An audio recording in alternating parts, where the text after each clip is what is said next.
Pagbabantay sa Mayon. Ngayon, ang aktibidad ng Mayon ay mahigpit na binabantayan ng Philippine Institute of Volcanology and Seismology o PHIVOLCS. Gumagamit sila ng modernong teknolohiya upang makita kung kailan posibleng sumabog ang bulkan. Kapag tumataas ang alert level, agad na inaalam ng mga awtoridad kung kailangan ng lumikas ang mga residente.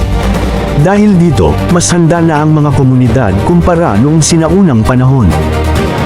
Mayon bilang simbolo ng Bicol. Hindi lamang panganib ang dala ng Mayon. Ito rin ay simbolo ng kultura, kasaysayan, at katatagan ng mga Bicolano. Makikita ito sa mga painting, litrato, at maging sa turismo ng rehiyon. Maraming bisita ang pumupunta sa Albay upang makita ang bulkan mula sa malapit, lalo na sa Cagsawa Ruins. At habang unti-unting lumulubog ang araw sa kalangitan ng Albay, nagbabago ang kulay ng langit mula sa maliwanag na asol, patungo sa kahel, hanggang sa maging madilim na pula.